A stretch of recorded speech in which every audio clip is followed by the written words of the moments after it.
Hello students. हमने पिछली class में सीखा था कि कॉम्प्लीमेंट ऑफ अ सेट क्या होता है। फाइन। अभी इस पर्टिकुलर क्लास में हम ये कुछ क्वेश्चंस करने वाले हैं ताकि आपका कॉम्प्लीमेंट ऑफ अ सेट का जो कॉन्सेप्ट है वो क्लियर हो जाए। ठीक है। तो ये एक्सरसाइज के प्रॉब्लम्स हैं जो आपके एक्सरसाइज 1.5 है आपके सीबीएसई की टेक्स्ट बुक का, उसके प्रॉब्लम्स है। देखो, सबसे पहले मैं आपको ये बात क्लियर कर देना चाहता हूँ कि जब आप पढ़ाई कर रहे हैं मुझसे, तो आप कंसेप्ट सीखिए, आप चैप्टर के डिस्क्रिप्शन समझिए, लेकिन आप ये एक्सपेक्ट मत कीजिए कि मैं सारे क्वेश्चंस बना के आपको बताऊंगा, बिकॉज मैं एक गलत हैबिट आप में डाल दूंगा। वो क्या हैबिट रहेगा कि भाई आपको सॉल्यूशन इंटरनेट पे अवेलेबल है। ठीक है, तो मैं आपसे ये एक्सपेक्ट करता हूँ कि आप जब ये क्वेश्चंस मैं आपको बताता हूँ तो मैं आपको टाइप ऑफ क्वेश्चंस बताऊंगा, प्रैक्टिस आप कीजिए। ठीक है, चाहे आप टेक्स्ट बुक से कीजिए, चाहे आरडी शर्मा या किसी और रेफरेंस बुक से आप कीजिए, लेकिन प्रैक्टिस कीजिए। अदरवाइज प्रॉब्लम क्या होगा कि जब आप जेई का एग्जामिनेशन के लिए बैठेंगे तो उस समय आपके कंसेप्ट्स रहेंगे ही नहीं, क्योंकि सॉल्यूशन देख देख के तो आप एग्जाम पास किए हैं। ठीक है, तो इस तरीके से आपको जो है ना अपना कंसेप्ट क्लियर करना है। ठीक है, तो मैं आपको यहाँ पे जो एक जब जब मैं ये टॉपिक कॉम्प्लीमेंट का बताया हूँ तो कैसे कैलकुलेट होता है, that we are going to discuss. ठीक है, तो सबसे पहले क्या है, देखो, ये एक आपको एक क्वेश्चन दिया है। इसमें क्या बोल रहा है कि आपके पास एक सेट है यू, जो 1 से लेके 9 तक उसमें एलिमेंट्स हैं। वैसे ही ए एक सेट है 1 2 3 4, बी एक सेट है 2 4 6 8, और सी एक सेट है 3 4 5 6। ठीक है, अब वो आपसे क्या पूछ रहा है कि भाई ए कॉम्प्लीमेंट निकाल के बताओ। बहुत सिंपल है। जब मैं आपको कहता हूँ ए कॉम्प्लीमेंट, तो क्या होगा, इसको आप लिखोगे किसमें, टेबुलर फॉर्म में, बिकॉज ये फाइनाइट नंबर ऑफ एलिमेंट्स है। जब फाइनाइट नंबर ऑफ एलिमेंट्स के फॉर्म में, टेबुलर फॉर्म में दिया है, तो आंसर भी टेबुलर फॉर्म में आएगा। उसको सेट बिल्डर फॉर्म में मत बना देना एग्जाम में। ठीक है, तो ए कॉम्प्लीमेंट कैसे निकलेगा, हमने लास्ट क्लास में सीखा कि भाई ए कॉम्प्लीमेंट क्या होता है। ए को छोड़ के बाकी जितने भी, ए में जितने एलिमेंट्स हैं उसको छोड़ के बाकी जितने भी एलिमेंट्स यूनिवर्सल सेट में है वो सारे एलिमेंट्स आएंगे। तो ए में कौन से एलिमेंट है, 1 2 3 4, तो उसको छोड़ के बाकी एलिमेंट्स कौन है, तो 5 6 7 8 9। तो आपका जो आंसर आएगा वो क्या आएगा, 5 6 7 8 9। सिमिलरली आप बी कॉम्प्लीमेंट निकाल सकते हैं। बी में जो एलिमेंट्स हैं उनको छोड़ के जितने भी एलिमेंट्स हैं आपके यूनिवर्सल सेट में, उसको आप बी कॉम्प्लीमेंट लिख दीजिए।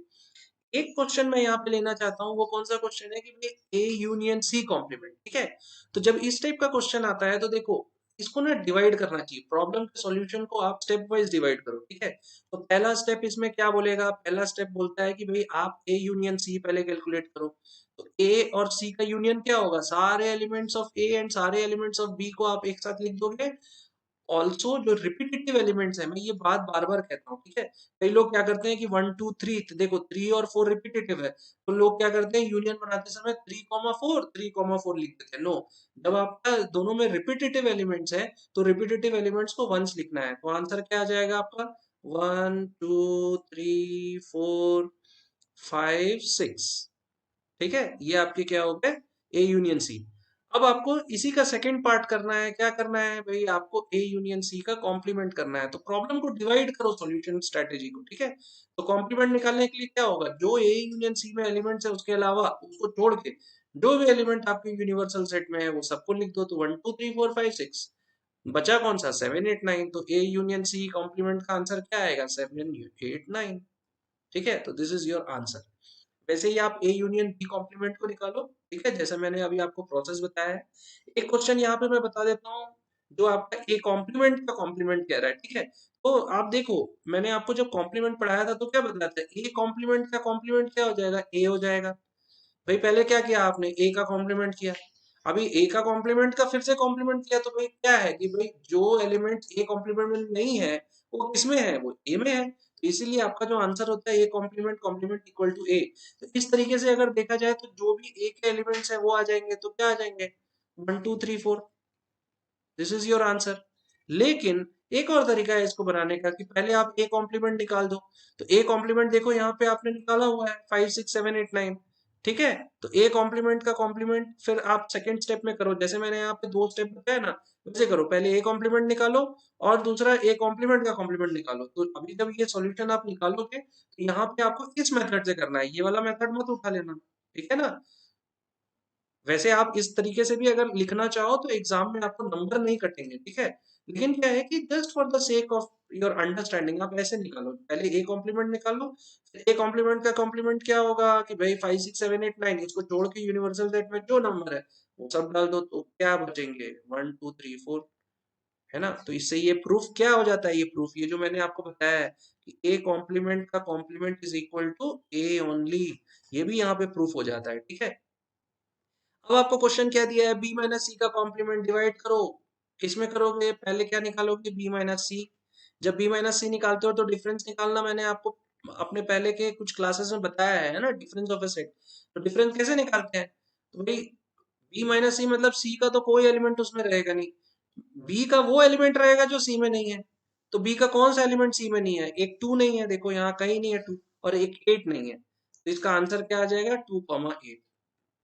फाइन। तो b माइनस सी का कॉम्प्लीमेंट क्या हो जाएगा, बहुत सिंपल है, सेकंड स्टेप में b माइनस सी का complement which is your answer क्या होगा, 2 8 को छोड़ के जो भी एलिमेंट्स आपके यूनिवर्सल सेट में है उसको लिख दो।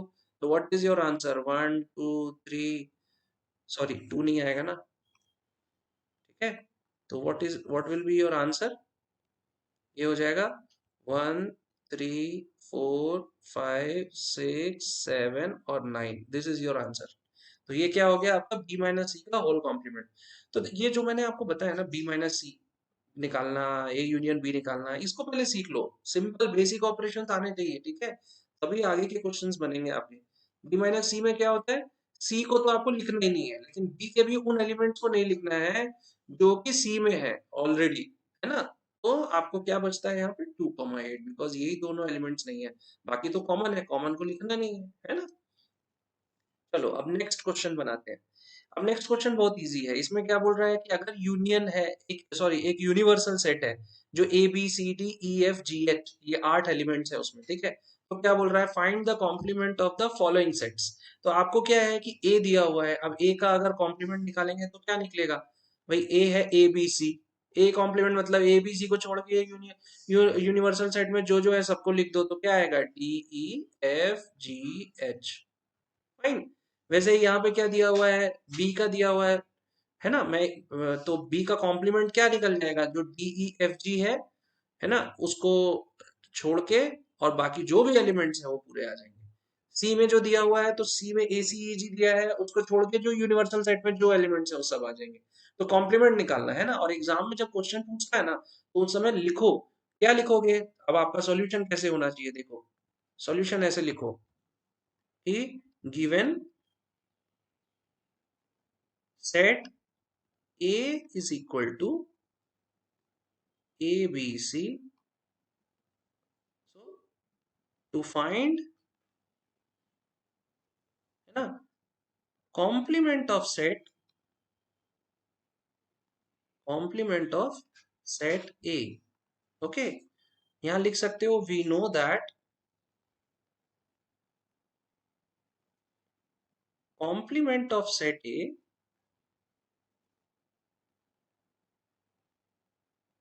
that is A complement is equal to x such that x belongs to U and x does not belong to A। ये मैंने आपको पिछली क्लास में डेफिनेशन बताया है ना। तो therefore A complement is equal to, जो आंसर है आपका क्या आया है, D comma E comma F comma G comma H. ये आप इस तरीके से आपको एग्जाम में लिखना चाहिए, ठीक है। क्यों, क्योंकि इससे क्लियर हो रहा है कि भाई यू नो कि भाई व्हाट इज ए कॉम्प्लीमेंट, यहाँ आपने टीचर को बता दिया है कि ए कॉम्प्लीमेंट क्या होता है। तो A complement x such that x belongs to u and x such that x does not belong to a। तो x does not belong to a और u मतलब क्या हुआ, जो a में नहीं है वो सबको लिख दो, therefore this is the answer। इसको फाइनल में ऐसे करके कर दो, ठीक है। तो इस तरीके से आपको सॉल्यूशन बनाना चाहिए, हर प्रॉब्लम के लिए ऐसे बनाओ, बी के लिए बनाओ, सी के लिए बनाओ, डी के लिए बनाओ, ठीक है। इसके बाद क्या है, देखो नेक्स्ट क्वेश्चन हम देख लेते हैं। नेक्स्ट क्वेश्चन क्या कह रहा है कि भाई taking the set of natural numbers as the universal set, ठीक है। अब क्या हुआ, सेट ऑफ नेचुरल नंबर्स मतलब यूनिवर्सल सेट में क्या है, ऑल नेचुरल नंबर्स है, ठीक है। नेचुरल नंबर्स कहाँ से स्टार्ट होते हैं, 1 से स्टार्ट होते हैं, कहाँ तक जाते हैं, इंफिनिटी तक जाते हैं, ठीक है। तो यूनिवर्सल सेट में क्या है, सारे नेचुरल नंबर्स है, ठीक है। तो अब आपको क्या लिखना है, कॉम्प्लीमेंट लिखना है, ठीक है, इसका। अब जैसे अगर आपको कहता है x such that x is an even natural number, ठीक है, इवन नेचुरल नंबर, तो इसका कॉम्प्लीमेंट क्या लिखोगे, तो इसको मान लो एक सेट a, ठीक है, ऐसे एग्जाम में लिखना let a is equal to this particular assumption ले लो, एक सेट ए है जो कि ये गिवन है, ए कॉम्प्लीमेंट क्या हो जाएगा, it will be equal to X such that X is an odd natural number, ठीक है ना, ये क्या हो जाएगा, आपका कॉम्प्लीमेंट हो जाएगा, इवन है, इवन को छोड़ के जितने बाकी आपके नेचुरल नंबर्स होंगे यूनिवर्सल सेट में वो क्या होंगे, ऑड होंगे, तो ऑड नेचुरल नंबर्स लिखोगे। Words are very important. Similarly अगर यहाँ पे देखो, यहाँ पे क्या दिया हुआ है, x such that x is an odd natural number, तो इसका कॉम्प्लीमेंट क्या हो जाएगा, तो इसको मान लो एक सेट b मान लो, तो b कॉम्प्लीमेंट क्या हो जाएगा, ऑल इवन, है ना। अब ये क्या बोल रहा है कि x such that x is a positive multiple of 3, है ना, क्या बोल रहा है, x is a positive multiple of 3, है ना। तो देखो सबसे पहले एक चीज इंपॉर्टेंट है, बहुत इंपॉर्टेंट है, ठीक है, कुछ क्वेश्चंस के ना आपको जो पीछे के आइडियाज होते हैं वो समझने होते हैं, ठीक है, यहाँ पे कंसेप्चुअल डेवलपमेंट की बात कर रहा हूं मैं। तो यहाँ पे क्या है कि अगर यहाँ पे आपका यूनिवर्सल सेट को ऑलवेज देखो क्या है, नेचुरल नंबर्स, है ना, natural numbers, set of natural numbers, और एक्स के जो मल्टीपल हो सकते हैं वो क्या है, यहाँ पे पॉजिटिव मल्टीपल्स ऑफ 3 दिया है, ठीक है। क्या एक्स के नेगेटिव मल्टीपल्स होते हैं क्या, तो देखो जब आप नेगेटिव नंबर को भी अगर 3 से मल्टीप्लाई करोगे तो नेगेटिव में आंसर आएगा, लेकिन यहाँ पे आपको क्या दिया हुआ है, नेचुरल नंबर है आपके यूनिवर्सल सेट में, इसका मतलब नेगेटिव साइड तो आपको जाना ही नहीं है। तो अगर आप मान लो इसको एक सी लेते हो, तो सी कॉम्प्लीमेंट क्या होगा, X such that X belongs to N, है ना, एक्स बिलोंग्स टू एन, ठीक है, and X is not a multiple of 3, not a multiple of 3, यही तो कॉम्प्लीमेंट है ना। ये क्या है, पॉजिटिव मल्टीपल ऑफ 3 बोल रहा है ना, यहाँ पे ये स्पेसिफाई करना जरूरी है कि भाई अगर मैं कह देता हूँ कि x such that x is not a multiple of 3, तो उसमें निगेटिव साइड भी चला जाएगा, लेकिन हमें ये स्पेसिफाई करना जरूरी है, इसीलिए याद रखो, ठीक है, इस टाइप के क्वेश्चंस जो है ना जेई में आते हैं, ठीक है, तो इसलिए कंसेप्ट को डेवलप करो कि यहाँ पे नेचुरल नंबर्स का सेट दिया हुआ है आपको यूनिवर्सल सेट में, तो आपको यहाँ पे स्पेसिफाई करना पड़ेगा कि हम जो कॉम्प्लीमेंट निकाल रहे हैं वो नेचुरल नंबर के साइड में बता रहे हैं, ठीक है ना। सिमिलरली ये क्या कह रहा है, x is a prime number, ठीक है, तो ये क्या हो जाएगा, यहाँ पे x is a prime number, correct. तो सबसे पहले क्या है, इसको मान लो कि चलो यहाँ पे d है, ठीक है, तो d कॉम्प्लीमेंट निकाल रहे हो, तो d कॉम्प्लीमेंट को कैसे लिखोगे कि भाई x सच दैट, ठीक है, अब प्राइम नंबर, ठीक है, जब प्राइम नंबर की बात करते हैं तो प्राइम नंबर होता है और उसका कॉम्प्लीमेंट क्या होता है, कंपोजिट नंबर, ठीक है, तो आप यहाँ पे क्या लिखोगे, x is a positive composite number, ठीक है। अब आप अगर रहते तो क्या लिखते कि x is a composite number, लेकिन मैं कहता हूं यहाँ पे लिखना होगा x is a positive composite number, ठीक है। You must be very definite in terms of your representation of set. क्यों मैंने पॉजिटिव लिखा है, क्योंकि यूनिवर्सल सेट क्या है, नेचुरल नंबर्स का यूनिवर्सल सेट है, ठीक है, और x इज इक्वल टू 1, ठीक है। तो अगर आप रहते तो क्या लिखते हैं, x such that x is a composite number, मैंने बताया आपको लिखना है पॉजिटिव कंपोजिट नंबर, और x इज इक्वल टू 1 भी लिखना है, क्यों लिखना है, और मैंने यहाँ और जो लिखा है ना, ये और या एंड कौन सा वाला है, और यूनियन वाला है, एंड, और यहाँ पे एंड जो लिखते हो ना वो इंटरसेक्शन वाला होता है, ये क्या होता है, एंड इंटरसेक्शन वाला, और यूनियन वाला होता है, ऑलवेज रिमेंबर। और का मतलब क्या है, या तो ये या तो ये, या तो x composite positive composite number है या x इज इक्वल टू 1 है। अब x इक्वल टू 1 क्यों आया, क्योंकि 1 is neither a prime nor a composite number, और 1 जो होता है वहीं से आपका नेचुरल नंबर स्टार्ट होता है, करेक्ट, तो इन दैट केस 1 को भी स्पेसिफाई करना जरूरी है, तो ये आपका कॉम्प्लीमेंट का पार्ट होगा। सिमिलरली आपका ये जो क्वेश्चन आ जाता है कि भाई x is a natural number divisible by 3 and 5, तो यहाँ पे आपको क्या बताना है कि भाई x is a natural number, ठीक है, लेकिन कॉम्प्लीमेंट बनाते समय बताओगे कि x is a positive integer, क्यों, क्योंकि भाई नेचुरल नंबर भी तो इंटीजर कहला सकते हैं ना, तो जब अगर नेचुरल नंबर का कॉम्प्लीमेंट लेना है तो all those numbers on the positive side. अब आपको याद है कि नहीं, मैं बता देता हूँ। जब आप एक्स साइड में लेते हो, ठीक है, तो ये क्या होता है कि भाई आपके नेचुरल नंबर्स क्या होते हैं, 1 2 3 4 5 6, है ना।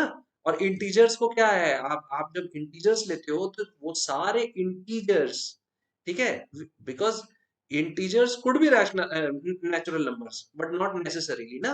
इंटीजर्स नेचुरल नंबर्स हो सकते हैं बट नॉट नेसेसरीली। तो इसीलिए एक्स क्या हो जाएंगे कॉम्प्लीमेंट में, x is a set of x is a positive integer, okay, and x is not divisible by 3 and x is not divisible by 5, ठीक है, ये कॉम्प्लीमेंट होगा। ठीक है, अब क्या बोल रहा है, x is a perfect square, ठीक है। तो x is a perfect square मतलब इसका कॉम्प्लीमेंट अगर बनाओगे तो सबसे पहले आपको स्पेसिफाई करना पड़ेगा क्या, जो मैं बता रहा हूँ बार बार, कि x belongs to natural numbers, x and x is not a perfect square, ठीक है। तभी आप बता पाओगे ना नेचुरल नंबर्स को लेके, और x is a perfect cube, x belongs to natural numbers and x is not a perfect cube, okay. अब यहाँ पे ये क्वेश्चन कुछ अलग टाइप का है, ठीक है। देखो यहाँ क्या बोल रहा है, x such that x plus 5 equal to 8। सबसे पहले इसको सॉल्व करो, आंसर क्या आता है, x plus 5 equal to 8 implies x is equal to 8 minus 5 equal to 3, ऐसे एग्जाम में बताना है, ठीक है ना। तो अगर x की वैल्यू 3 आई है, इसका मतलब क्या है कि इसका जो कॉम्प्लीमेंट होगा उसमें आप लिखोगे, क्या लिखोगे कि लेट सपोज इसको अगर मैं e मान लेता हूँ, सेट e, तो e कॉम्प्लीमेंट क्या हो जाएगा, x such that x belongs to n, correct, and x is not equal to 3, है। यहाँ इंटरसेक्शन की बात आती है, ये याद रखो, है ना। एंड जब मैं बोल रहा हूँ ये इंटरसेक्शन हो रहा है मतलब दोनों जरूरी है, x बिलोंग्स टू n भी होना जरूरी है, नॉट इक्वल टू। सिमिलरली देखो 2x प्लस 5 है, तो 2x प्लस 5 इक्वल टू क्या हो गया, 9। तो 2x क्या हो गया, 4। तो x क्या हो गया, 2, है ना। तो x की वैल्यू 2 हो गई, इसका मतलब क्या है कि x की वैल्यू 2 नहीं होनी चाहिए, करेक्ट। तो इसीलिए आप यहाँ पे क्या लिखोगे, इसी फॉर्म में लिखोगे, x such that x belongs to n and x is not equal to 2, वो आपका जो है कॉम्प्लीमेंट हो जाएगा, वो अपने से लिखो, ठीक है। मैं जस्ट आपको कंसेप्ट बता दे रहा हूँ। अब ये क्या है, x such that x is greater than equal to 7। तो अगर ग्रेटर देन इक्वल टू 7 है मतलब इसका आंसर क्या होना चाहिए, लेस देन 7, ठीक है। आपका कॉम्प्लीमेंट क्या होगा, x such that x is less than 7। यहाँ पे क्या बोल रहा है, x belongs to n and 2x plus 1 greater than 10, है ना। देखो यहाँ पे x belongs to n, 2x plus 1 greater than 10, ठीक है। तो इसमें फिर से आप कैलकुलेट करो, क्या हो जाएगा, x is equal to, sorry sorry, concept develop करो, समझो कि क्या चीज है, मैं बता रहा हूँ। इसको प्रॉब्लम को सॉल्व करो, 2x plus 1 equal to 10 implies क्या हो जाएगा, x is equal to, sorry greater than 10 है ना, ये ग्रेटर देन 10, क्या हो जाएगा, x is greater, 2x is greater then 9, ठीक है। इम्प्लाइज क्या हो जाएगा, x इज ग्रेटर देन 9/2, ठीक है। तो आंसर क्या आ रहा है, x is greater than 9/2 where x belongs to n।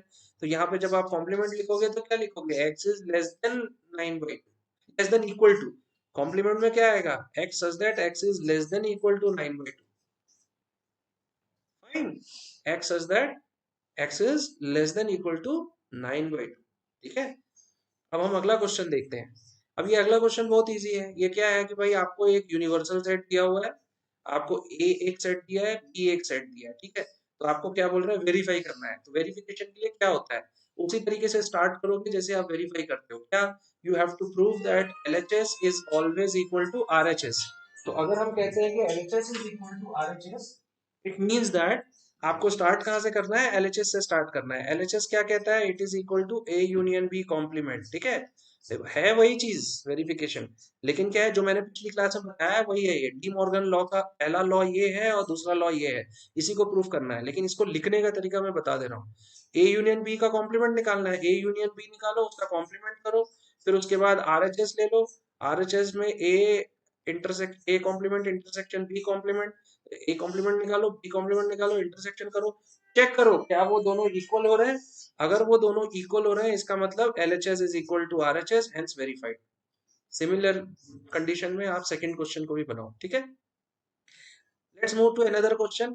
ये थोड़ा सा ट्रिकी क्वेश्चन है और इसको आपको जो है ना देखना चाहिए, ठीक है, समझना चाहिए, क्योंकि ये ट्रिकी इसी फॉर्म में है कि आप इसको रिप्रेजेंट कैसे करोगे। आपको इसको क्या है ना वेन डायग्राम के टर्म्स में रिप्रेजेंट करना है, तो अपने प्रॉब्लम को हमेशा डिवाइड करो।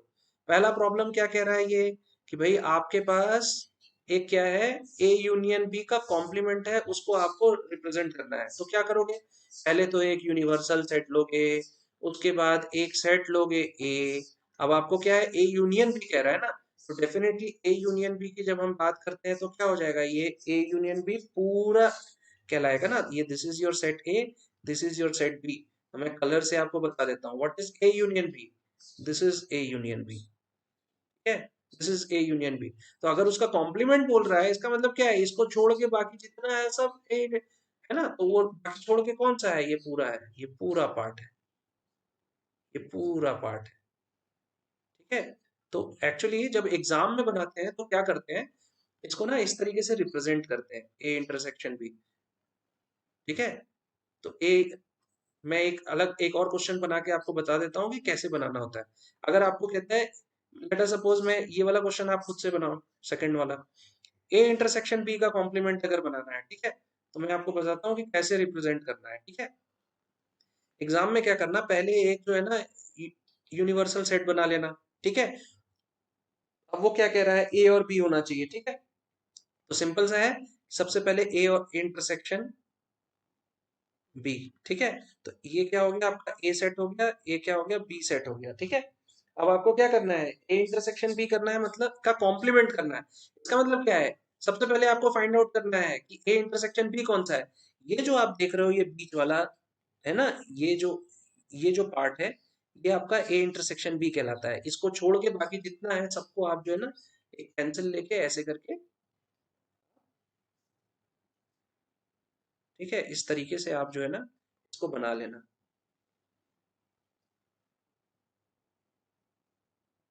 ठीक है। It represent what, A intersection B का कॉम्प्लीमेंट। मतलब आप कौन सा स्पेस ए इंटरसेक्शन बी कहलाएगा, एक्चुअली ये जो आप देख रहे हो ना, ये ए इंटरसेक्शन बी का कॉम्प्लीमेंट कहलाएगा, जो मैंने अभी शेड किया है रेड कलर से, ये ए इंटरसेक्शन बी कॉम्प्लीमेंट है, ठीक है। तो अब आपका जो ए इंटरसेक्शन बी है वो कौन सा है, ये वाला पोर्शन है।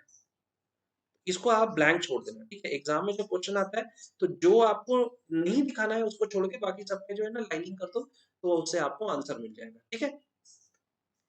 अब एक क्वेश्चन है जो कि थोड़ा सा ट्रिकी है, but it is not that much difficult. क्या बोल रहा है कि let U be the set of all triangles in a plane, है ना, एक यू है ना, गिवन क्या है आपको, गिवन है universal set you x such that X is the set of all triangles, ठीक है। हर क्वेश्चन को ऐसे लिखने की कोशिश किया करो, ठीक है, इन अ प्लेन। से क्या होगा, आपकी आदत बनेगी सेट बिल्डर फॉर्म में लिखने की, ठीक है। एक बोल रहा है कि एक ए सेट है, ए सेट क्या है, उसमें ऐसा एक ट्रायंगल है, और इसमें सारे वो ट्रायंगल है, x such that X is a triangle with at least one angle, okay, not 60 degree, okay. तो सिंपल सी बात है, at least one angle, at least one angle, इसका मतलब क्या है, इसका मतलब है कि कम से कम एक एंगल डिफरेंट है। हो सकता है कि ट्रायंगल में तीनों एंगल भी डिफरेंट हो। एटलीस्ट मतलब क्या होता है, एटलीस्ट मतलब होता है क्या, एक, कम से कम एक, मतलब ज्यादा से ज्यादा कुछ भी हो सकता है। अब ज्यादा से ज्यादा कितना हो सकता है, ज्यादा से ज्यादा वन हो सकता है, टू हो सकता है, थ्री हो सकता है ना। तो कम से कम एक, ज्यादा से ज्यादा कितना भी हो सकता है, ठीक है। तो जब हम इस तरीके से बात करते हैं तो कम से कम एटलीस्ट, तो एटलीस्ट के केस में क्या होगा, अगर एक 60 डिग्री कम से कम हो रहा है, तीनों 60 डिग्री नहीं हो रहा है, इसका मतलब क्या हो रहा है, अगर हर एंगल जो आपका ट्रायंगल है उसका जो है वो 60 डिग्री नहीं है, मतलब वो क्या है, स्केलन है, ठीक है। लेकिन यहाँ पे अगर इसका कॉम्प्लीमेंट लिखना है, व्हाट इज ए कॉम्प्लीमेंट, तो ए कॉम्प्लीमेंट क्या हो जाएगा, ए कॉम्प्लीमेंट ये होगा कि x such that X is a triangle with all the angles as 60 degree. मतलब क्या हो जाएगा, इसको मैं और क्या लिख सकता हूं, x such that x is a equilateral triangle. समझ में आ रहा है? ये क्या है ना, कंसेप्ट की क्वेश्चंस है, ठीक है। एटलीस्ट और एटमोस्ट, ये दो टॉपिक जो है ना, ये बहुत इंपॉर्टेंट है, इसको मैं आपको बता देता हूँ। एक होता है एटलीस्ट, एक होता है एटमोस्ट, ठीक है। जब एटलीस्ट बोलता है, इसका मतलब कम से कम। कम से कम मतलब लेस देन इक्वल टू होता है कि ग्रेटर देन इक्वल टू होता है? लेस देन इक्वल टू होता है कि ग्रेटर देन इक्वल टू होता है? सो ये आपको समझना है, ठीक है। ये दोनों में लेस देन इक्वल टू या ग्रेटर देन इक्वल टू, ठीक है। एटमोस्ट, ठीक है। तो जब हम एटलीस्ट की बात करते हैं तो वो क्या होता है, ग्रेटर देन इक्वल टू होता है। एटमोस्ट होता है लेस देन इक्वल टू। जैसे यहाँ पे आपको क्या बोल रहे हैं, एटलीस्ट वन एंगल, इसका मतलब कम से कम एक एंगल, मतलब एक या एक से ज्यादा हो सकता है, इसका मतलब ये greater than equal to one होता है। और एटलीस्ट जब बोलते हैं मतलब ज्यादा से ज्यादा, सॉरी, एटलीस्ट बोल दिया मतलब ग्रेटर देन इक्वल टू हो गया वन, मतलब कम से कम एक एंगल होना चाहिए और ज्यादा से ज्यादा तीन तक हो सकता है। एटमोस्ट वन अगर बोलता है, इसका मतलब क्या है कि ज्यादा से ज्यादा एक एंगल 60 डिग्री होना चाहिए। तो उसके केस में अगर एटमोस्ट बोलता तो इसका मतलब क्या होता है, वो आइसोसेलेस ट्रायंगल होता, ठीक है। क्योंकि हमने ट्रायंगल की प्रॉपर्टी 10th क्लास में पढ़ी है कि अगर एक ट्रायंगल है, उसकी अगर अपोजिट एंगल्स इक्वल है, कोई भी दो एंगल एक्स और वाई इक्वल है, तो उसके जो रेस्पेक्टिव साइड्स होते हैं वो क्या होते हैं, वो दोनों इक्वल होते हैं, तो इसलिए ये आइसोसेलेस हो जाता है। अगर जैसे ही एटमोस्ट पूछता तो ये क्या आइसोसेलेस हो जाता। अभी एटलीस्ट बोला है तो ये इक्विलेटरल ट्रायंगल होगा, ठीक है। एक क्वेश्चन और देख लेते हैं, ठीक है। तो अब ये क्या प्रॉपर्टीज पे क्वेश्चन है। आपको क्या बोल रहा है, ए यूनियन ए डैश, मैंने पिछली क्लास में बताया it will be equal to what, universal set. अब फाइव कॉम्प्लीमेंट इंटरसेक्शन ए बोल रहा है, तो सबसे पहले ये जानो कि फाइव कॉम्प्लीमेंट क्या होता है। मैंने आपको पिछली बार प्रॉपर्टीज में बताया है, फाइव कॉम्प्लीमेंट निकालोगे तो क्या निकलेगा, यूनिवर्सल सेट। तो और तो यूनिवर्सल जो बेसिकली क्या है, आपको इसको ऐसे बनाना चाहिए, फाइव कॉम्प्लीमेंट, ठीक है। मैं इसको अच्छे से बता देता हूँ जैसे आपको एग्जाम में बनाना चाहिए, ठीक है। अगर ये क्वेश्चन आता है तो आपको लिखना पड़ेगा, phi complement intersection A is equal to U intersection A, since phi complement is equal to u by which law, by complement of the empty set law, ऐसे लिखना होता है, ठीक है। it will be equal to u intersection a, क्या होता है, u intersection a will be equal to a only, ठीक है ना। u intersection a will be equal to a only। यहाँ पे लिखोगे since intersection of any set with the universal set will be equal to what, the set itself, है ना, because the set is, and any set is a subset of universal set, है ना। वैसे ही A intersection A complement क्या होगा, phi होगा। मैंने पिछली बार क्लास में बताया था, कौन सा एग्जांपल बताया था, एक क्लास में, एक क्लास में सारे बच्चे हैं, ठीक है। एक ए सेट है, ए सेट क्या बोलता है कि सारे बच्चे लड़के हैं, ए कॉम्प्लीमेंट क्या बोलता है, सारे बच्चे लड़की हैं। तो अब ए और ए का अगर इंटरसेक्शन करोगे तो भाई लड़का और लड़की का इंटरसेक्शन क्या आएगा, कुछ नहीं आएगा, है ना। तो कुछ नहीं जो होता है वो 10th तक होता है। 11th में उस कुछ नहीं को भी मैथमेटिक्स में क्या बोलते हैं, उसको क्या बोलते हैं, फाइव बोलते हैं, नल सेट, ठीक है। मैथमेटिक्स में हर चीज का एक्सप्लेनेशन है। सिमिलर टू सेकंड वन, आपको फोर्थ वन बनाना है। भाई इसमें क्या है, U U complement intersection A क्या हो जाएगा, फाइव इंटरसेक्शन ए। यहाँ लिखो since U complement is equal to phi by the complement law of universal set, it is equal to what, ये क्या होता है, फाइव को किसी के साथ भी करोगे तो क्या निकलेगा आंसर, तो it will be equal to phi, है ना। तो फाइव इंटरसेक्शन ए, तो इसके लिए भी यहाँ लिखोगे since intersection of any set with the empty set is always an empty set, okay. तो ये आपका क्या हो गया, सॉल्यूशन बनाने का तरीका हो गया, ठीक है। तो हम लोग नेक्स्ट क्लास में कुछ प्रैक्टिकल प्रॉब्लम्स पे डिस्कस करेंगे। Till then thank you very much for listening to me, have a nice day.